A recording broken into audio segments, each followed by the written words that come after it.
இது கிட்டத்தட்ட ஒரு 7 மணி ஏழைகளுக்குள்ள நடந்துருக்குது. ஆனால் இவர் வந்தது அங்கிருந்தே கையை தூக்கி மேலே கையாட்டி இருந்தாலும் இங்கே வந்திருக்க மாட்டார். 4 மணிக்கு வரதாக இருந்ததுங்க. இங்கே வந்திருக்க மாட்டார். ஆனால் அவர் என்ன பண்ணிட்டாரு, பரம்பிட்டு கொடுத்தது உள்ளே உட்காந்து இங்கே தான் பார்க்கணும் அப்படின்னு சொல்லியிருப்பாங்களாட்டு. இவங்க மேலே தப்புன்னா அவர் அங்கிருந்து கை கட்டிட்டு வந்திருந்தாருன்னா உங்களுக்கு பிரச்சனை இல்லாமல் இருந்திருக்கு.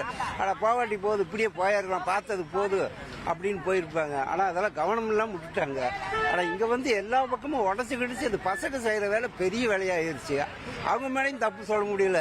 ஒரு ஆதங்கத்தில் நடிகர் வந்திருக்காரு, பார்க்கலான்னு தான் முடிவு, வேற ஒன்றும் இல்லைங்க சார். கூட்டம் எந்த அளவுக்கு இருந்துச்சு? ரொம்ப கூட்டம், கிட்டத்தட்ட ஒரு 4 லட்சத்துக்கு குறையாதுன்னு நினைக்கிறேன். அவ்வளவு கூட்டம். அது கிட்டத்தட்ட முடிப்பங்கோயிலிருந்து ஆத்தூர்புரி வரும் ஃபுல்லான கும்பலா இருக்குதுப்பா. அதுதான், அவ்வளவுதான். பேருங்க சுப்பிரமணி. ஐயா, உங்க வீடு எங்க இருக்கு? நேற்று நீங்க பார்த்த பக்கத்தில் தாங்க இருக்குங்க வீடு. அதே ஓப்பன் டைப் வந்துருந்து இந்த அளவுக்கு ஆயிருக்காது. அங்கங்க பார்த்தவங்க அப்படியே போயிருப்பாங்க. அதை பார்க்கணுங்கிறதுனால இப்ப இந்த அளவுக்கு அசம்பவமானது. வெளியில் நின்று பேசி வந்திருந்தாலும் அங்கங்க பார்க்கறாலும் அங்க போயிருப்பாங்க. விஜய் பார்க்கணுங்கிற ஒரு ஆதங்கம் தான் அதிகபட்சம் இங்கே வந்தவங்க. இரண்டாவது அரசியலில் இவங்களாம் முன்னுக்கு வந்திருக்கணும். அதை பார்க்கறது கண்ட்ரோல் கிடையாது. அதாவது ஆளுகளை வேவிச்சு அவங்க பார்த்துருப்பாங்க. இவங்க புதுசாக வந்ததை வச்சு ஆளை பார்க்கணுங்கிறதுக்கு ஒரு ஆறு வந்தாங்களே தவிர அரசியலுக்காக அதிகம் இல்லை. நடிகர்ன்ற முறையை பார்க்கணும். இல்ல, நேத்து பாதிக்கப்பட்டவங்களும் உங்க கிட்ட உதவி கேட்டாங்களா? தண்ணீர் இந்த மாதிரி என்ன எங்க உள்ளே வரவே முடியலையே. உங்க வீட்டுக்கிட்ட கேட்டாங்க. இல்லை, நாங்க உள்ள இருக்குதுங்க. நாங்க உள்ள இருக்கிறோம். வரும்போது நிம்மதியா யாரும் பரவே முடியாது. நிமிந்து கூட பார்க்க முடியாது. கீழே விழுந்தாலும் ஏறி மிதிக்கிறாங்க தவிர தூக்குறதுக்கு அவனால் குனிஞ்சு பார்க்க முடியாது. தண்ணி கேட்டாங்களா?